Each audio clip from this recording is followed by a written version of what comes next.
Hello मित्रों केम छो मजामां छो आ अमारी यूट्यूब चेनल पर तमारुं स्वागत है। मित्रों आजनो आपणो विषय है कि गुजरात हाईकोर्ट बेलीफ अने पटावाळा माटे खूब उपयोगी जनरल नॉलेज जे आपणे जीके कहे छे मित्रों एना 100 एमसीक्यू आपणे सारी रीते भणीशुं मित्रों। अने तमने खबर छे मित्रों कि जीके जे जनरल नॉलेज कहेवाय छे ए मित्रों बधा ज विषयोने आवरीने प्रश्नों बनाववामां आवता होय छे।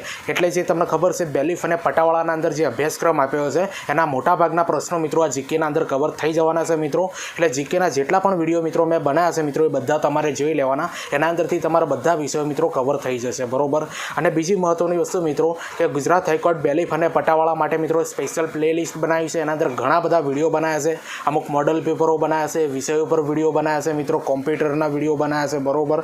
अने तमने खबर छे मित्रों आ जीकेना पण विडियो बनाव्या छे मित्रों। ना जोया हो तो चेनल पर जईने जोई लेजो अथवा आ विडियो ज्यारे पूरुं थशे एनी एंड स्क्रीन पर आखुं प्लेलिस्ट लगाई दे मित्रों त्यांथी पण तमे जोई शको छो। अने आ प्रकारेना विडियो बनाववाना अंदर मित्रों घणी बधी मेहनत बनती होय छे एटले चेनल पर नवा हो तो चेनल ने सब्सक्राइब 100% करी देवानुं। तो चालो मित्रों आपणे गुजरात हाईकोर्ट बेलीफ अने पटावाळा माटे मित्रों खूब उपयोगी 100 एमसीक्यू आपणे जीके ने आपणे जोईए मित्रों। पहला नंबरनो प्रश्न आपणे समजीए कि हिंदी हिंदू हिंदुस्तान युक्ति कोनी छे? भारतेंदु हरिश्चंद्र आनो जवाब आवशे मित्रों। हिंदी हिंदू हिंदुस्तान युक्ति कोनी छे मित्रों? भारतेंदु हरिश्चंद्र आवे छे जवाब। हवे बीजा नंबरनो प्रश्न समजीए कि वेदों तरफ पाछा वळो आ युक्ति कोनी छे? तो दयानंद सरस्वतीनी मित्रों आ युक्ति छे कि वेदों तरफ पाछा वळो आ युक्ति दयानंद सरस्वतीए आपेली छे। हवे तीजा नंबरनो प्रश्न समजीए कि विजयी विश्व तिरंगा प्यारा आ युक्ति कोनी छे? तो श्यामलाल गुप्तानी छे मित्रों आ युक्ति। हवे चौथा नंबरनो प्रश्न समजीए कि स्वराज मारो जन्मसिद्ध अधिकार छे आ युक्ति कोनी छे? तो बाळ गंगाधर तिलकनी छे। तो मित्रों याद राखी लेजो कया लेखको अथवा कया महान व्यक्तिओ द्वारा कई युक्ति आपवामां आवी छे बरोबर, कई पंक्तिओ आपवामां आवी छे मित्रों ए परीक्षाना अंदर वारंवार पूछाती होय छे। એટલે મહત્વની પંક્તિઓ મિત્રો આપણા વિડીયોના અંદર આવરી લેવામાં આવેલી છે। અગાઉ જૂના બનાવેલા વિડીયો પણ મિત્રો જોજો, એના અંદર ઘણું બધી વસ્તુઓ કવર કરવામાં આવેલી છે બરોબર। વિડીયો ગમતો હોય તો લાઇક શેર કોમેન્ટ જરૂરથી બતાવજો અને ચેનલ પર નવા હોય તો ચેનલને સબસ્ક્રાઇબ 100% કરી દેજો। હવે પાંચમા નંબરનો પ્રશ્ન સમજીએ જે સ્વતંત્ર છે એ જ બીજાને સ્વતંત્રતા આપી શકે છે આ યુક્તિ કોની છે? તો અરવિંદ ઘોષે મિત્રો આ યુક્તિ આપેલી છે। હવે છઠ્ઠા નંબરનો પ્રશ્ન અને મોસ્ટ લાંબી પ્રશ્ન છે કે પુષ્કર સરોવર ક્યાં આવેલું છે? તો રાજસ્થાનના અંદર મિત્રો આ પુષ્કર સરોવર આવેલું છે। હવે સાતમા નંબરનો પ્રશ્ન સમજીએ કે પુલિકટ સરોવર ક્યાં આવેલું છે? તો પુલિકટ સરોવર છે મિત્રો એ આંધ્રપ્રદેશના અંદર આવેલું છે। હવે આઠમા નંબરનો પ્રશ્ન સમજીએ કે સૌથી મોટું ખારા પાણીનું સરોવર કયું છે? તો સાંભર સરોવર છે મિત્રો એ સૌથી મોટું ખારા પાણીનું સરોવર છે અને આ પ્રશ્ન ઘણી બધી એક્ઝામોના અંદર પૂછાઈ ગયો। હવે નવમા નંબરનો પ્રશ્ન સમજીએ કે સૌથી મોટું મીઠા પાણીનું સરોવર કયું છે? મિત્રો વુલર સરોવર છે મિત્રો એ સૌથી મોટું મીઠા પાણીનું સરોવર છે બરોબર, વુલર સરોવર। તો મિત્રો યાદ રાખી લેજો તમારા જીકેના અંદર જે મહત્વના સરોવર છે એ કઈ જગ્યા પર આવેલા છે બરોબર। સૌથી મોટું ખારા પાણીનું સરોવર, સૌથી મોટું મીઠા પાણીનું સરોવર, આ બધા પ્રશ્નો છે અગાઉની એક્ઝામના અંદર વારંવાર પૂછાઈ ગયેલા છે એટલા માટે મિત્રો મારે જીકેના અંદર લેવા પડ્યા। હવે 10મા નંબરનો પ્રશ્ન સમજીએ કે સૌથી મોટું લગુન સરોવર ક્યાં આવેલું છે? તો યાદ રાખી લેજો મિત્રો સૌથી મોટું લગુન સરોવર જેનું નામ છે ચિલ્કા બરોબર અને એ ઓરિસ્સાના અંદર આવેલું છે। તો બે પ્રશ્નો અહીંયા તમારા કવર થાય છે। હવે 11મા નંબરનો પ્રશ્ન સમજીએ કે પૃથ્વીના બ્રહ્માંડની અસર દર્શાવતું સાધન કયું છે? તો ગાયરોસ્કોપ છે મિત્રો એ પૃથ્વીના બ્રહ્માંડની અસર દર્શાવતું સાધન છે બરોબર, ગાયરોસ્કોપ। હવે 12મા નંબરનો પ્રશ્ન અને મોસ્ટ લાંબી પ્રશ્ન છે કે અંધ માણસો છાપેલા પુસ્તક વાંચી શકે તેવું સાધન કયું છે? તો ઓપ્ટોફોન છે મિત્રો, યાદ રાખી લેજો ઓપ્ટોફોન છે મિત્રો એ અંધ માણસો છાપેલા પુસ્તકો વાંચી શકે એવું સાધન કહેવાય છે। હવે 13મા નંબરનો પ્રશ્ન છે મિત્રો કે ધરતીકંપની તીવ્રતા માપતું સાધન કયું છે? તો સિસ્મોગ્રાફ છે મિત્રો એ ધરતીકંપની તીવ્રતા માપતું સાધન છે બરોબર, સિસ્મોગ્રાફ। અને ઘણી બધી એક્ઝામના અંદર આ પ્રશ્ન પૂછાઈ ગયો। હવે 14મા નંબરનો પ્રશ્ન સમજીએ કે વનસ્પતિને થતી સંવેદના દર્શાવતું સાધન કયું છે? તો કેસ્કોગ્રાફ છે મિત્રો એ વનસ્પતિને થતી સંવેદના દર્શાવતું સાધન છે બરોબર, કેસ્કોગ્રાફ એનું નામ છે। હવે 15મા નંબરનો પ્રશ્ન સમજીએ કે હૃદયના ધબકારા અને દબાણની અસર નોંધાવતું સાધન કયું છે? તો કાર્ડિયોગ્રામ છે મિત્રો એ હૃદયના ધબકારા અને દબાણની અસર નોંધાવતું સાધન છે બરોબર, કાર્ડિયોગ્રામ। અને આ જે મહત્વના સાધનો છે મિત્રો અવારનવાર એક્ઝામના અંદર પૂછાતા હોય છે એટલે મહત્વના મેં આના અંદર આવરી લીધા છે। અને આ જીકેના પ્રશ્નો મિત્રો તમને કેવા લાગ્યા એ કોમેન્ટ કરીને જરૂરથી બતાવજો। ચેનલ પર નવા હો તો ચેનલને સબસ્ક્રાઇબ 100% કરી દેજો। હવે 16મા નંબરનો પ્રશ્ન સમજીએ કે બર્માનું હાલનું નામ જાણો. તો મ્યાનમાર છે ને મિત્રો એ બર્માનું હાલનું નામ કહેવાય છે. હવે 17મા નંબરનો પ્રશ્ન અને મોસ્ટ આઈમ્પી પ્રશ્ન છે કે સિલોનનું હાલનું નામ જણાવો. તો સિલોન છે ને મિત્રો હાલના અંદર શ્રીલંકા ઓળખાય છે, શ્રીલંકાનું જૂનું નામ છે મિત્રો સિલોન. હવે 18મા નંબરનો પ્રશ્ન સમજીએ કે ગોલ્ડ કોસ્ટનું હાલનું નામ જણાવો. તો ધાના છે ને મિત્રો ધાના એ ગોલ્ડ કોસ્ટનું હાલનું નામ છે. હવે 19મા નંબરનો પ્રશ્ન છે કે હોલેન્ડનું હાલનું નામ જણાવો. તો નેધરલેન્ડ છે ને મિત્રો એ હોલેન્ડનું હાલનું નામ છે નેધરલેન્ડ. હવે 20મા નંબરનો પ્રશ્ન સમજીએ કે નિપ્પોન. યાદ રાખજો મિત્રો અગાઉની એક્ઝામની અંદર આ પૂછાઈ ગયેલો છે કે નિપ્પોનનું હાલનું નામ જણાવો. તો જાપાનનું મિત્રો જૂનું નામ હતું નિપ્પોન હતું, બરોબર, નિપ્પોન, અને હાલનું નામ છે જાપાન. તો આવા પ્રશ્નો મિત્રો તમારી જીકેના અંદર પૂછાશે, બરોબર. બહુ મહત્વનો વિડીયો છે મિત્રો. આ વિડીયોની લિંક તમારે મિત્રોને શેર કરજો. ચેનલ પર નવા હો તો ચેનલને સબસ્ક્રાઈબ 100% કરી દેજો. હવે 21મા નંબરનો પ્રશ્ન સમજીએ મિત્રો કે હિના સિંધુ કઈ રમત સાથે સંકળાયેલ છે. તો શૂટિંગ રમત સાથે મિત્રો હિના સિંધુ છે મિત્રો એ સંકળાયેલ વ્યક્તિ છે. તો મિત્રો યાદ રાખી લેજો જે દેશો છે એના જૂના નેમ કયા છે મિત્રો એ ગોખી મારવાના, કારણ કે એના અંદરથી જીકેના પ્રશ્નો આવતા હોય છે. મહત્વના નામ મિત્રો મેં આના અંદર આવરી લીધા છે. નવા તમારે શોધખોળ કરીને મિત્રો એડ કરતું રહેવાનું, બરોબર, કારણ કે જીકે છે વિશાળ છે, ગમે ત્યાંથી પૂછી શકે છે. હવે 22મા નંબરનો પ્રશ્ન સમજીએ કે વિજય કુમાર કઈ રમત સાથે સંકળાયેલ છે. તો શૂટિંગ રમત સાથે મિત્રો આ વિજય કુમાર સંકળાયેલા છે.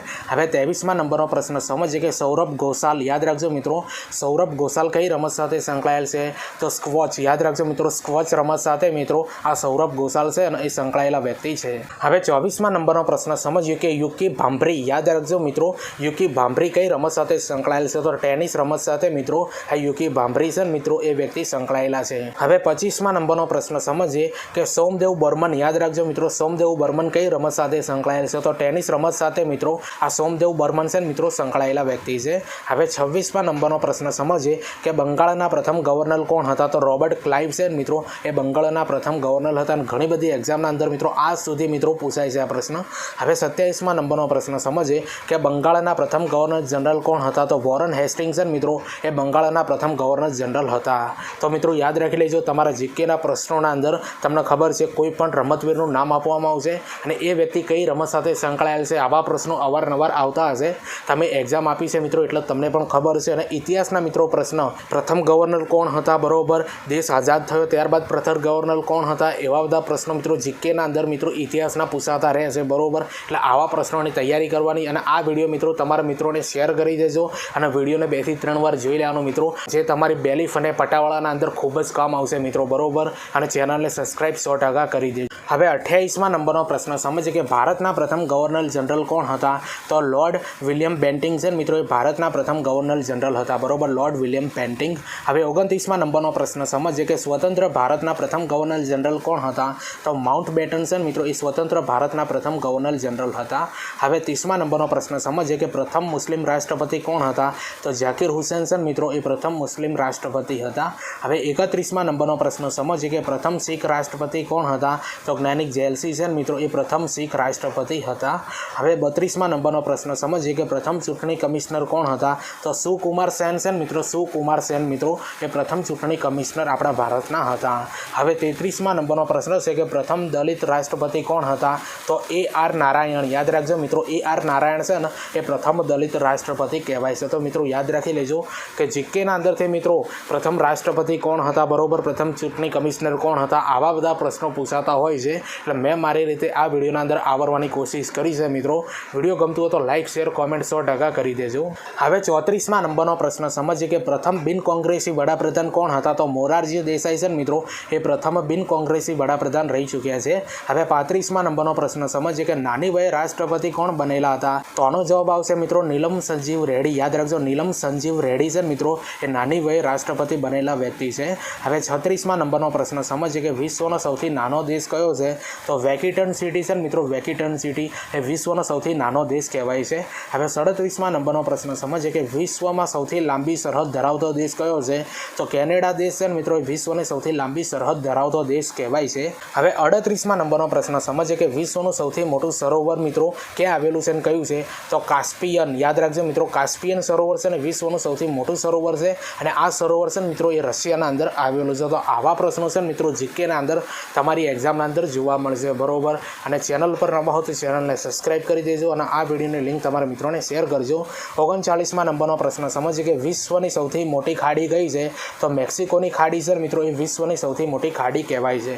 તો મિત્રો યાદ રાખી લેજો, આપણી ચેનલ પર તમને ખબર છે કે ગુજરાત હાઈકોર્ટ બેલીફ અને પટાવાળા માટે મિત્રો ઘણા બધા વિડીયો બનાવ્યા છે મિત્રો. એ બધા વિડીયો જોજો, તમને ખૂબ કામ આવશે. તમારા મિત્રોને પણ શેર કરજો અને તમારા જેટલા પણ એજ્યુકેશન ગ્રુપ હોય એના અંદર એ બધા વિડીયો મિત્રો શેર કરી દેજો, તમને ખૂબ જ કામ આવવાના છે. અને ચેનલ પર નવા હો તો ચેનલને સબસ્ક્રાઈબ 100% કરી દેવાની. હવે 40માં નંબરનો પ્રશ્ન સમજીએ કે સૌથી મોટો ટાપુ કયો છે? તો ગ્રીનલેન્ડ છે મિત્રો, ગ્રીનલેન્ડ એ છે સૌથી મોટો ટાપુ કહેવાય છે. હવે 41માં નંબરનો પ્રશ્ન સમજીએ કે સોક્રેટિસના લેખક કોણ છે? તો મનુભાઈ પંચોળી છે મિત્રો, જેમણે સોક્રેટિસ નામનું પુસ્તક લખેલું છે. હવે 42માં નંબરનો પ્રશ્ન સમજીએ કે લોહીની સગાઈના લેખક કોણ છે? તો ઈશ્વર પેટલીકર છે મિત્રો, એમણે લોહીની સગાઈ લખેલું છે. તો ઈશ્વર પેટલીકરે છે મિત્રો લોહીની સગાઈ એ લખેલું છે. હવે 43માં નંબરનો પ્રશ્ન સમજીએ કે હિન્દ સ્વરાજના લેખક કોણ છે? તો ગાંધીજી છે મિત્રો, એ હિન્દ સ્વરાજના લેખક કહેવાય છે. હવે 44માં નંબરનો પ્રશ્ન સમજીએ કે સિંધુડોના લેખક કોણ છે? તો સિંધુડોના લેખક છે મિત્રો ઝવેરચંદ મેઘાણી, અને ઘણી બધી એક્ઝામના અંદર આ પ્રશ્ન પૂછાઈ ગયો. હવે 45માં નંબરનો પ્રશ્ન સમજીએ કે માધવ ક્યાંય નથી મધુબનમાં લેખક કોણ છે? તો હરીન્દ્ર દવે છે મિત્રો, માધવ ક્યાંય નથી મધુબનમાં લેખક છે મિત્રો હરીન્દ્ર દવે, અને ઘણી બધી એક્ઝામના અંદર આ પ્રશ્ન પૂછાઈ ગયો. અને તમને ખબર છે મિત્રો કે ગુજરાતી ભાષાના અંદરથી મિત્રો આવા પ્રશ્નો તમારા પૂછાઈ શકે છે, બરોબર. પુસ્તક કોને લખ્યું છે, આ પાઠ કોને લખ્યો છે, કવિતા કોને લખી છે મિત્રો, આ પંક્તિના લેખક કોણ છે? તો આવા બધા પ્રશ્નો છે મિત્રો જીકે થ્રુ અથવા ભાષાના અંદર વ્યાકરણના અંદર પણ પૂછાઈ શકે છે. હવે 46માં નંબરનો પ્રશ્ન સમજીએ કે બંધારણ સભાની પ્રથમ બેઠક ક્યારે બેઠી હતી? તો 9 ડિસેમ્બર 1946ના રોજ મિત્રો બંધારણ સભાની પ્રથમ બેઠક બેઠી હતી. હવે 47માં નંબરનો પ્રશ્ન સમજીએ કે બંધારણ સભાના કામચલાઉ અધ્યક્ષ કોણ હતા? તો સચ્ચિદાનંદ સિન્હા છે મિત્રો, એ બંધારણ સભાના કામચલાઉ અધ્યક્ષ રહી ચૂક્યા છે. હવે 48માં નંબરનો પ્રશ્ન સમજીએ કે બંધારણ સભાના કાયમી અધ્યક્ષ કોણ હતા? તો રાજેન્દ્ર પ્રસાદ છે મિત્રો, એ બંધારણ સભાના કાયમી અધ્યક્ષ રહી ચૂકેલા છે. હવે 49માં નંબરનો પ્રશ્ન સમજીએ કે બંધારણ સભાના બંધારણીય સલાહકાર કોણ હતા? તો BN રાવ છે મિત્રો, એ બંધારણ સભાના બંધારણીય સલાહકાર રહી ચૂક્યા છે. અને BN રાવનું મિત્રો ફૂલ નેમ કોઈને આવડતું તો કોમેન્ટના અંદર જરૂરથી જવાબ આપવાનું રાખજો. હવે 50માં નંબરનો પ્રશ્ન સમજીએ કે બંધારણ સભાના શરૂઆતમાં કુલ સભ્યો કેટલા હતા? તો જ્યારે બંધારણ બન્યું હતું એ વખતે મિત્રો કુલ સભ્યો કેટલા હતા? તો 389 સભ્યો હતા, બરોબર. હવે 51માં નંબરનો પ્રશ્ન સમજીએ કે સંઘ યાદીમાં પહેલા અને હાલ કેટલા વિષયો છે? તો યાદ રાખજો મિત્રો, સંઘ યાદીના અંદર પહેલા 97 હતા અને હાલ છે મિત્રો 100 વિષયો છે. તો આવા પ્રશ્નો મિત્રો બંધારણના અંદરથી તમારી એક્ઝામના અંદર જીકે થ્રુ અથવા બંધારણના અંદર પૂછાઈ શકે છે, બરોબર. અને વારંવાર મિત્રો આ બધા પ્રશ્નો પૂછાઈ ગયેલા છે, એટલા માટે મિત્રો આ બધા પ્રશ્નો મારે આના અંદર લેવા પડ્યા. વિડીયો ગમતું હોય તો લાઇક શેર કોમેન્ટ 100% કરી દેજો. ચેનલ પર નવા હો તો ચેનલને સબસ્ક્રાઈબ પણ કરી દેવાની છે. હવે 52માં નંબરનો પ્રશ્ન સમજીએ કે રાજ્ય યાદીમાં પહેલા અને હાલ કેટલા વિષયો હતા? તો રાજ્ય યાદીના અંદર મિત્રો પહેલા 66 હતા અને હાલ છે મિત્રો 61 વિષયો રહી ચૂકેલા છે. હવે 53માં નંબરનો પ્રશ્ન સમજીએ કે સમવર્તી યાદીના અંદર પહેલા અને હાલ કેટલા વિષયો છે? તો સમવર્તી યાદીના અંદર મિત્રો પહેલા 47 વિષયો હતા અને હાલ છે મિત્રો 52 વિષયો છે. તો આવા પ્રશ્નો મિત્રો પૂછાશે, બરોબર. વિડીયોને બહુ ગૌરથી મિત્રો જોજો, 2 થી 3 વાર તમારા મિત્રોને આની લિંક શેર કરી દેજો. હવે 54માં નંબરનો પ્રશ્ન સમજીએ કે ગ્રામ પંચાયત યાદીના વિષયો કેટલા છે? તો 29 વિષયો છે મિત્રો ગ્રામ પંચાયત યાદીના વિષયો. હવે 55માં નંબરનો પ્રશ્ન સમજીએ કે નગરપાલિકા યાદીના વિષયો કેટલા છે? તો 18 વિષયો છે મિત્રો નગરપાલિકા યાદીના વિષયો. હવે 56માં નંબરનો પ્રશ્ન સમજીએ કે બંધારણ અનુચ્છેદ 32માં શાનું સૂચન છે? તો બંધારણનો અનુચ્છેદ 32ના અંદર મિત્રો બંધારણીય ઇલાજનો અધિકાર છે એવું સૂચન કરવામાં આવ્યું છે. હવે 57માં નંબરનો પ્રશ્ન સમજીએ કે બંધારણ અનુચ્છેદ 52માં શાનું સૂચન છે? તો બંધારણનો અનુચ્છેદ 52ના અંદર મિત્રો રાષ્ટ્રપતિ પદની જોગવાઈનું સૂચન કરવામાં આવેલું છે. તો મિત્રો આ બધા પ્રશ્નો તમને કેવા લાગે એ કોમેન્ટના અંદર જરૂરથી બતાવજો. હજુ પ્રશ્નો બાકી છે મિત્રો, આપણે 100 જીકેના પ્રશ્નો જોવાના છે. તો આ પ્રકારેના વિડીયો બનાવવાના અંદર મિત્રો ઘણી બધી મહેનત બનતી હોય છે, એટલે ચેનલ પર નવા હો તો ચેનલને સબસ્ક્રાઈબ કરી દેજો. અને આ બધા પ્રશ્નો મિત્રો તમને કેવા લાગે એ કોમેન્ટ કરીને જરૂરથી બતાવજો. અને તમને ખબર છે મિત્રો કે ગુજરાત હાઈકોર્ટ બેલીફ અને પટાવાળા માટે મિત્રો આપણી ચેનલ પર ઘણા બધા વિડીયો બનાવેલા છે. સ્પેશિયલ એક પ્લેલિસ્ટ બનાવી છે મિત્રો, જેના અંદર અમુક મોડલ પેપરો બનાવેલા છે મિત્રો, જીકેના વિડીયો પણ બનાવેલા છે, બરોબર. અને સ્પેશિયલ જે વિષયો ઉપર પણ વિડીયો બનાવ્યા છે મિત્રો, જે તમારો તમને ખબર છે બેલીફ અને પટાવાળાના અંદર જે અભ્યાસક્રમ નક્કી થયો છે મિત્રો, એના અંદર જે મિત્રો વિષયો આપ્યા છે એને લગતા બધા વિડીયો બનાવ્યા છે મિત્રો. એ બધા વિડીયો મિત્રો આપણી ચેનલ પર જઈને મિત્રો પ્લેલિસ્ટના અંદરથી તમે શોધીને જોઈ શકો છો, અથવા આ વિડીયો જ્યારે પૂરું થશે એની એન્ડ સ્ક્રીન ઉપર આખું પ્લેલિસ્ટ લગાવી દે મિત્રો મિત્રો, ત્યાંથી પણ તમે બધા વિડીયો જોઈ શકો છો બરોબર. પોલીસ કોન્સ્ટેબલ PSI માટે મિત્રો આપણી ચેનલ પર તૈયારી થાય છે. સ્પેશિયલ એના મોડેલ પેપર પણ બનાવ્યા છે અને એના પર મિત્રો વિષય પર વિડીયો બનાવ્યા છે. ઘણા બધા વિડીયો બનાવ્યા છે મિત્રો, જોજો, તમને ખૂબ જ કામ આવશે. તમારા મિત્રો પોલીસ કોન્સ્ટેબલની તૈયારી કરતા હોય તો એને મિત્રો આપણા વિડીયોની લિંક શેર કરજો મિત્રો. અને બીજું ટીચિંગ અજય કરીને ટેલિગ્રામના અંદર ચેનલ બનાવી છે મિત્રો, આ વિડીયોની ડિસ્ક્રિપ્શનના અંદર લિંક આપી દે, ત્યાં જઈને તમે મને જોઈન કરજો, કારણ કે એના અંદર વિડીયોની આવનારી ભરતીઓની પોસ્ટ અપલોડ કરતો હોઉં છું. અને આ જે મહત્ત્વના જે મિત્રો પોલીસ કોન્સ્ટેબલ છે, પટાવાળા છે, બેલીફ છે બરોબર, એના આખા પ્લેલિસ્ટ પણ એના અંદર અપલોડ કરતો હોઉં છું કે જેથી કરીને તમારે સર્ચ કરવા ન પડે. એટલા માટે મિત્રો આપણી ટેલિગ્રામ ચેનલને જોઈન કરી દેવાની. હવે 58મા નંબરનો પ્રશ્ન સમજીએ કે બંધારણનો અનુચ્છેદ 58માં શાનું સૂચન છે? તો રાષ્ટ્રપતિ બનવાની લાયકાત હોય છે મિત્રો બરોબર, અનુચ્છેદ 58ના અંદર. હવે 59મા નંબરનો પ્રશ્ન સમજીએ કે બંધારણનો અનુચ્છેદ 61માં શાનું સૂચન છે? તે મહાભિયોગની પ્રક્રિયા છે મિત્રો, જે રાષ્ટ્રપતિ સામે થાય છે ને મિત્રો, એ મહાભિયોગની પ્રક્રિયાનું મિત્રો સૂચન અનુચ્છેદ 61 કરે છે. હવે 60મા નંબરનો પ્રશ્ન સમજીએ કે બંધારણનો અનુચ્છેદ 63 છે ને મિત્રો, એ શાનું સૂચન કરે છે? તો ઉપરાષ્ટ્રપદની જોગવાઈ છે મિત્રો અનુચ્છેદ 63ના અંદર બરોબર, ઉપરાષ્ટ્રપતિ પદની જોગવાઈ છે મિત્રો અનુચ્છેદ 63ના અંદર. તો મિત્રો આ મહત્વના જે મિત્રો બંધારણના અનુચ્છેદ છે મિત્રો, જે વારંવાર ઘણી બધી એક્ઝામોના અંદર પૂછાઈ ગયા મિત્રો, એ બધા આના અંદર આવરી લીધા, કારણ કે તમારી જીકેના અંદર 100% પ્રશ્નો આવશે મિત્રો, એટલા માટે બરોબર, કારણ કે તમારો મિત્રો એક પણ માર્ક્સ કટ ન થવો જોઈએ બરોબર, એટલા માટે આ બધા વિષયો આવરી લીધા છે જીકેના અંદર. હવે 61મા નંબરનો પ્રશ્ન સમજીએ કે કેગની નિમણૂક કોણ કરે છે? તો રાષ્ટ્રપતિ છે ને મિત્રો, એ કેગની નિમણૂક કરે છે. અને કેગનું ફૂલ નેમ આવડતું હોય મિત્રો તો કોમેન્ટના અંદર જરૂરથી બતાવજો બરોબર, બહુ મહત્વનું મિત્રો આ પદ છે કેગ બરોબર, એના વિશે જાણજો. અને આનું જો મિત્રો ફૂલ નેમ આવડતું હોય તો 100% કોમેન્ટ કરીને જણાવજો. હવે 62મા નંબરનો પ્રશ્ન સમજીએ કે કેગ રાજીનામું કોને આપે છે? તો રાષ્ટ્રપતિને મિત્રો કેગ છે ને રાજીનામું આપે છે. હવે 63મા નંબરનો પ્રશ્ન સમજીએ કે કેગનો કાર્યકાળ શું હોય છે? તો કેગનો કાર્યકાળ મિત્રો શું હોય છે? 6 વર્ષ અથવા 65 વર્ષ જે પહેલાં તે બરોબર. આના અંદર શું સમજાવવા માગે બરોબર, કેગનો કાર્યકાળ 6 વર્ષ હોય છે, અથવા ઉંમર જો 6 વર્ષ પહેલાં જો 65 વર્ષ પૂરા થઈ જતા હોય મિત્રો તો એમને રાજીનામું આપી દેવું પડે છે બરોબર. એટલે આ એનો છે ક્રાઇટેરિયા છે. હવે 64મા નંબરનો પ્રશ્ન સમજીએ કે પ્રથમ કેગ કોણ હતા? તો નરહરી રાવ છે મિત્રો, એ ભારતના પ્રથમ કેગ હતા મિત્રો. તો આવા મિત્રો જીકેના અંદર પ્રશ્નો 100% પૂછાય છે કે સૌ પ્રથમ કોણ હતા, એ તો મિત્રો 100% જીકેના અંદર પૂછાતું હોય છે. હવે 65મા નંબરનો પ્રશ્ન સમજીએ કે નાયકા અને ધોળી ધજાબંધ કઈ નદી પર આવેલો છે? તો ભોગાવો નદી પર મિત્રો નાયકા અને ધોળી ધજાબંધ આવેલો છે બરોબર, ભોગાવો નદી પર. હવે 66મા નંબરનો પ્રશ્ન સમજીએ કે સૌરાષ્ટ્રનું પેરિસ ઉપનામ કોનું છે? તો જામનગરનું મિત્રો ઉપનામ છે સૌરાષ્ટ્રનું પેરિસ. હવે 67મા નંબરનો પ્રશ્ન સમજીએ કલિકાલ સર્વજ્ઞ ઉપનામ કોનું છે? તો હેમચંદ્રાચાર્યનું મિત્રો આ ઉપનામ છે કલિકાલ સર્વજ્ઞ બરોબર. યાદ રાખી લેજો મિત્રો, આવા પ્રશ્નો પણ તમારી એક્ઝામના અંદર જીકેના અંદર 100% જોવા મળશે. વિડીયો ગમતો હોય તો લાઇક શેર કોમેન્ટ કરી દેજો, અને ચેનલ પર નવા હો તો ચેનલને સબસ્ક્રાઇબ 100% કરી દેવાની છે. હવે 68મા નંબરનો પ્રશ્ન સમજીએ કે જ્ઞાનની પરબ ઉપનામ કોનું છે? તો ભિક્ષુ અખંડાનંદ. યાદ રાખજો મિત્રો, જ્ઞાનની પરબ મિત્રો ઉપનામ કોનું છે? ભિક્ષુ અખંડાનંદ. અને તમારા માટે મિત્રો એક પ્રશ્ન છે, જ્ઞાનનો વડલો આ કોનું ઉપનામ છે? મિત્રો આવડતું હોય તો કોમેન્ટના અંદર 100% જણાવજો મિત્રો, કારણ કે તમારું નોલેજ ચેક થઈ શકે છે. જ્ઞાનનો વડલો બરોબર કોનું ઉપનામ છે એ કોમેન્ટના અંદર જવાબ 100% આપજો. હવે 69મા નંબરનો પ્રશ્ન સમજીએ કે ડુંગળી ચોર ઉપનામ કોનું છે? તો મોહનલાલ પંડ્યાનું મિત્રો ઉપનામ છે ડુંગળી ચોર. હવે 70મા નંબરનો પ્રશ્ન સમજીએ કે વાસુકી ઉપનામ કોનું છે? તો ઉમાશંકર જોશીનું મિત્રો ઉપનામ છે વાસુકી. હવે 71મા નંબરનો પ્રશ્ન સમજીએ કે ખારેક સંશોધન કેન્દ્ર ક્યાં આવેલું છે? તો ખારેક સંશોધન કેન્દ્ર છે મિત્રો મુન્દ્રા કચ્છના અંદર આવેલું છે. હવે 72મા નંબરનો પ્રશ્ન સમજીએ કે બટાકા સંશોધન કેન્દ્ર ક્યાં આવેલું છે? તો બટાકા સંશોધન કેન્દ્ર મિત્રો ડીસા આપણા બનાસકાંઠાના અંદર આવેલું છે. હવે 73મા નંબરનો પ્રશ્ન સમજીએ કે રાષ્ટ્રીય મગફળી સંશોધન કેન્દ્ર ક્યાં આવેલું છે? તો જૂનાગઢના અંદર મિત્રો રાષ્ટ્રીય મગફળી સંશોધન કેન્દ્ર આવેલું છે. હવે 74મા નંબરનો પ્રશ્ન સમજીએ કે ઋતુંભરા વિશ્વવિદ્યાલય ક્યાં આવેલી છે? તો ડાંગના અંદર મિત્રો ઋતુંભરા વિદ્યાલય આવેલી છે ડાંગના અંદર. હવે 75મા નંબરનો પ્રશ્ન સમજીએ કે તમાકુ સંશોધન કેન્દ્ર ક્યાં આવેલું છે? તો ધર્મજ આણંદના અંદર મિત્રો તમાકુ સંશોધન કેન્દ્ર આવેલું છે.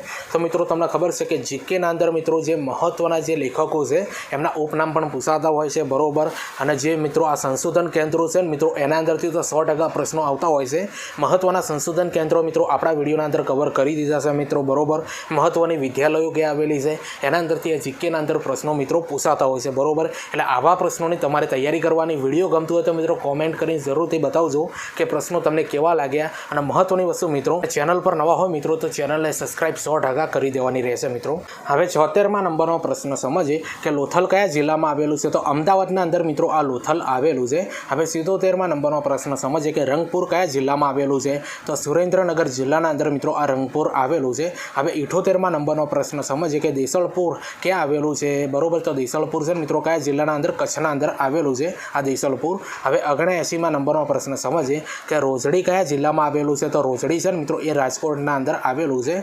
હવે 80માં નંબરનો પ્રશ્ન સમજીએ કે ધોળાવીરા કયા જિલ્લામાં આવેલું છે, તો ધોળાવીરા છે મિત્રો એ કચ્છના અંદર આવેલું છે. હવે 81માં નંબરનો પ્રશ્ન સમજીએ કે સોલંકી વંશના સ્થાપક કોણ છે, તો સોલંકી વંશના સ્થાપક છે મિત્રો મૂળરાજ સોલંકી છે. તો મિત્રો યાદ રાખજો મિત્રો, જે આ સિંધુ ઘાટી સભ્યતા છે મિત્રો, બરાબર, હડપ્પા સભ્યતા એ કઈ જગ્યા પર આવેલી છે એના અંદરથી પ્રશ્નો મિત્રો જીકેના અંદર આવતા હોય છે. એટલે આવા પ્રશ્નોની મિત્રો તૈયારી તમારે કરવાની રહેશે. વિડીયો ગમતો હોય તો લાઇક, શેર, કોમેન્ટ 100% કરી દેજો. હવે 82માં નંબરનો પ્રશ્ન સમજીએ કે રુદ્ર મહાલયનું બાંધકામની શરૂઆત કોણે કરાવેલી, તો મૂળરાજ સોલંકીએ મિત્રો રુદ્ર મહાલયની બાંધકામની શરૂઆત કરાવી હતી, બરોબર. તો આ રુદ્ર મહાલયનું મિત્રો બાંધકામ કોણે મિત્રો પૂર્ણ કરાવ્યું હતું, બરોબર. આ તમારા માટે પ્રશ્ન છે, કોમેન્ટના જવાબ 100% આપજો. હવે 83માં નંબરનો પ્રશ્ન સમજીએ કે કોના સમયમાં સોમનાથ લૂંટાયું હતું, તો ભીમદેવ પ્રથમના સમય મિત્રો સોમનાથ લૂંટાયું હતું. ઘણી બધી એક્ઝામના અંદર આ પ્રશ્ન મિત્રો પૂછાઈ ગયો ઇતિહાસના અંદર. હવે 84માં નંબરનો પ્રશ્ન સમજીએ કે કુંભારિયાના દેરાના સ્થાપક કોણ છે, તો વિમલ મંત્રી છે મિત્રો એ કુંભારિયાના દેરાના સ્થાપક કહેવાય છે, વિમલ મંત્રી. હવે 85માં નંબરનો પ્રશ્ન સમજીએ કે સોલંકી વંશનો અંતિમ શાસક કોણ હતો, તો સોલંકી વંશનો મિત્રો અંતિમ શાસક છે ને ત્રિભુવનપાળ હતો, બરોબર. તો આવા પ્રશ્નો મિત્રો ઇતિહાસના અંદરથી તમારી એક્ઝામના અંદર, ઇતિહાસના અંદર અથવા જીકેના અંદર તો 100% આવા પ્રશ્નો પૂછાતા હોય છે. હવે 86માં નંબરનો પ્રશ્ન સમજીએ કે ડ્યુસ, યાદ રાખજો ડ્યુસ શબ્દ કઈ રમત સાથે સંકળાયેલ છે, તો બેડમિન્ટન સાથે મિત્રો આ ડ્યુસ શબ્દ સંકળાયેલો છે. હવે 87માં નંબરનો પ્રશ્ન સમજીએ કે બટરફ્લાય શબ્દ કઈ રમત સાથે સંકળાયેલો છે, તો સ્વિમિંગના અંદર મિત્રો આ બટરફ્લાય શબ્દ સંકળાયેલો છે. તો મિત્રો તમને ખબર છે કે તમારી એક્ઝામના અંદર રમતગમતના અંદરથી પ્રશ્નો 100% આવશે, કારણ કે આખો એક વિષય આપી દીધો છે રમતગમત, અને 15+ માર્કનું મિત્રો તમારું રમતગમત તમારું પૂછાશે મિત્રો. અગાઉ મિત્રો રમતગમત માટે મિત્રો 2 વિડીયો બનાવ્યા છે મિત્રો, ના જોયા હોય તો ચેનલ પર જઈને જોઈ લેજો. અને બીજું કે જે આનંદ જે આ પ્રશ્નો કવર કરવામાં આવ્યા છે એ પણ તમારી એક્ઝામના અંદર 100% પૂછાય એવા છે. હવે 88માં નંબરનો પ્રશ્ન સમજીએ કે ટી શબ્દ કઈ રમત સાથે સંકળાયેલ છે, તો ગોલ્ફ સાથે મિત્રો આ ટી શબ્દ સંકળાયેલો છે. હવે 89માં નંબરનો પ્રશ્ન સમજીએ કે વોલીબોલના રમતના ખેલાડીઓની સંખ્યા કેટલી હોય છે, તો વોલીબોલના રમતના ખેલાડીઓની સંખ્યા મિત્રો 6 હોય છે, બરોબર, એક ટીમના અંદર. હવે 90માં નંબરનો પ્રશ્ન સમજીએ કે કબડ્ડીના મેદાનની લંબાઈ અને પહોળાઈ જણાવો મિત્રો. તો આ રીતના મિત્રો મેદાનની લંબાઈ અને પહોળાઈ મિત્રો તમારી એક્ઝામના અંદર મિત્રો 100% પૂછાઈ જશે, કારણ કે રમતનો આખો એક પોર્શન આપેલો છે, એક વિષય આપેલો છે અલગ, એટલા માટે, બરોબર. એટલે જેટલા પણ મહત્ત્વના મેદાનો છે મિત્રો એની લંબાઈ અને પહોળાઈ તો મિત્રો 100% ગોખી જ મારવાની. મહત્ત્વની જે રમતો છે ને મિત્રો એના જે મેદાન છે એની લંબાઈ તો ગોખી જ મારવાની મિત્રો, 100% કામ આવશે, બરોબર. તો કબડ્ડીના મેદાનની લંબાઈ અને પહોળાઈ મિત્રો આ રીતની છે, બરોબર. 12.15 મીટર ગુણ્યા 10 મીટર એ લંબાઈ અને પહોળાઈ છે મિત્રો કબડ્ડીના મેદાનની. ગોખી મારજો, એક્ઝામના અંદર પૂછાઈ શકે છે. હવે 91માં નંબરનો પ્રશ્ન સમજીએ કે બાસ્કેટબોલના ખેલાડીઓની સંખ્યા જણાવો મિત્રો. તો 5 હોય મિત્રો બાસ્કેટબોલના ખેલાડીઓ. હવે 92માં નંબરનો પ્રશ્ન સમજીએ કે ભારતનું સૌથી મોટું સ્ટેડિયમ ક્યાં આવેલું છે, તો યુવા ભારતીય સ્ટેડિયમ અને કલકત્તાના અંદર આવેલું છે મિત્રો. આવા પણ પ્રશ્નો તમારી એક્ઝામના અંદર જોવા મળે છે. હવે 93માં નંબરનો પ્રશ્ન સમજીએ કે ગદ્દાફી, યાદ રાખજો ગદ્દાફી સ્ટેડિયમ ક્યાં આવેલું છે, તો ગદ્દાફી સ્ટેડિયમ છે મિત્રો એ લાહોરના અંદર આવેલું છે. તો મિત્રો આવા પ્રશ્નો તમારી એક્ઝામના અંદર જોવા મળશે જીકેના અંદર. વિડીયો ગમતો હોય તો લાઇક, શેર, કોમેન્ટ 100% કરજો. ચેનલ પર નવો હો તો ચેનલને સબસ્ક્રાઈબ પણ કરી દેવાની રહેશે મિત્રો. હવે 94માં નંબરનો પ્રશ્ન સમજીએ કે ચિન્ના સ્વામી સ્ટેડિયમ ક્યાં આવેલું છે, તો ચિન્ના સ્વામી સ્ટેડિયમ છે મિત્રો એ બેંગ્લોરના અંદર આવેલું છે. હવે 95માં નંબરનો પ્રશ્ન સમજીએ કે સેન્ડી લોજ સ્ટેડિયમ ક્યાં આવેલું છે, તો સેન્ડી લોજ સ્ટેડિયમ છે મિત્રો એ સ્કોટલેન્ડના અંદર આવેલા છે. તો મિત્રો આ મહત્ત્વના જે સ્ટેડિયમો છે ને મિત્રો એ ગોખી મારવાના, કારણ કે તમારી જીકેના અંદર 100% આવશે અને સ્પેશિયલ રમતગમતના અંદર પણ પૂછાઈ શકે છે. હવે 96માં નંબરનો પ્રશ્ન છે મિત્રો, મોસ્ટ એમપી પ્રશ્નો છે મિત્રો. આ વારંવાર પૂછાય છે અને ઘણા બધા વિદ્યાર્થીઓને આવડતા નથી હોતા, એટલા માટે આના અંદર આવરી લીધા છે. તો SLV યાદ રાખજો મિત્રો, SLVનું પૂરું નામ જણાવો તો સેટેલાઇટ લોન્ચ વ્હીકલ એવું થાય છે મિત્રો. જે આપણા ભારતના અંદર જે મિત્રો ખબર છે તમને કે સેટેલાઇટ જે લોન્ચ કરવામાં આવે છે એ શાના ઉપરથી મિત્રો લોન્ચ કરવામાં આવે છે, એના શોર્ટ નેમ આપેલા છે મિત્રો, એના પૂરા નામ આપણે લખવાના છે, બરોબર. હવે 97માં નંબરનો પ્રશ્ન સમજીએ PSLVનું પૂરું નામ જણાવો, તો પોલાર સેટેલાઇટ લોન્ચ વ્હીકલ. યાદ રાખજો મિત્રો આ બંને પ્રશ્નો અગાઉની એક્ઝામના અંદર પૂછાઈ ગયેલા છે, બરોબર. મોસ્ટ એમપી છે, વિડીયોને 2 થી 3 વાર 100% જોઈ લેવાનું, બરોબર. તો તો PSLVનું પૂરું નામ જણાવો તો પોલાર સેટેલાઇટ લોન્ચ વ્હીકલ આવે, બરોબર. હવે 98માં નંબરનો પ્રશ્ન સમજીએ કે ઈસરોનું પૂરું નામ જણાવો. મિત્રો ઘણી બધી એક્ઝામના અંદર આ પ્રશ્ન પૂછાઈ ગયો કે ઈસરોનું પૂરું નામ થાય છે મિત્રો ઇન્ડિયન સ્પેસ રિસર્ચ ઓર્ગેનાઇઝેશન, બરોબર. ઇન્ડિયન સ્પેસ રિસર્ચ ઓર્ગેનાઇઝેશન એ ઈસરોનું પૂરું નામ થાય છે. હવે 99માં નંબરનો પ્રશ્ન છે મિત્રો, આ પણ ઘણી બધી એક્ઝામના અંદર પૂછાઈ ગયો. PRLનું પૂરું નામ જણાવો. PRLનું પૂરું નામ મિત્રો ફિઝિકલ રિસર્ચ લેબોરેટરી, યાદ રાખજો મિત્રો, ફિઝિકલ રિસર્ચ લેબોરેટરી એ મિત્રો PRLનું પૂરું નામ થાય છે. તો મિત્રો તમને ખબર છે કે ગુજરાત હાઈકોર્ટ બેલીફ અને પટાવાળા માટે મિત્રો 100 આપણે જીકેના પ્રશ્નો લાવ્યા હતા. એના અંદર 100મા નંબરનો પ્રશ્ન આપણે સમજીએ. આગળ પણ જીકેના પ્રશ્નો આવશે એટલે ચેનલને સબસ્ક્રાઈબ 100% કરી દેજો. તો 100મા નંબરનો પ્રશ્ન સમજીએ કે DRDOનું પૂરું નામ જણાવો. તો DRDOનું પૂરું નામ થાય છે મિત્રો defence research and development organisation, બરોબર. યાદ રાખજો મિત્રો, ઘણી બધી એક્ઝામના અંદર આ પ્રશ્ન પૂછાઈ ગયો કે DRDOનું પૂરું નામ જણાવો. Defence research and development organisation. અને DRDOની સ્થાપના મિત્રો 1958ના અંદર થઈ હતી. 2 પ્રશ્નો મિત્રો અહીંયા તમારા કવર થાય છે. તો આ 100 પ્રશ્નો મિત્રો જીકેના તમને કેવા લાગે એ કોમેન્ટના અંદર જરૂર બતાવજો. ચેનલ પર નવા હો તો ચેનલને સબસ્ક્રાઈબ કરી દેજો અને આ વિડીયોની લિંક તમારા મિત્રોને શેર કરી દેજો. મહત્ત્વની વસ્તુ મિત્રો, તમને ખબર છે કે ગુજરાત હાઈકોર્ટ બેલીફ અને પટાવાળા માટે મિત્રો આપણી ચેનલ પર ઘણા બધા વિડીયો બનાવ્યા છે. એ બધા વિડીયો મિત્રો ચેનલ પર જઈને તમારા જોવાના, તમારા મિત્રોને શેર કરવાના. પોલીસ કોન્સ્ટેબલ PSI માટે મિત્રો આપણી ચેનલ પર મોડલ પેપરો બનાવ્યા છે, વિષય ઉપર પણ વિડીયો બનાવ્યા છે મિત્રો. એ બધા વિડીયો મિત્રો ચેનલ પર સર્ચ કરીને તમે જોઈ શકો છો. અને તમને ખબર છે કે ટીચિંગ અજય કરીને ટેલિગ્રામના અંદર ચેનલ બનાવી છે. આ વિડીયોની ડિસ્ક્રિપ્શનના અંદર લિંક આપે મિત્રો, ત્યાં જઈને તમે મને જોઈન કરતો, કારણ કે એના અંદર વિડીયોની આવનારી ભરતીઓની પોસ્ટ અપલોડ કરતો હોઉં છું. તો ચાલો મળીએ આપણે બીજા વિડીયોના અંદર. બાય.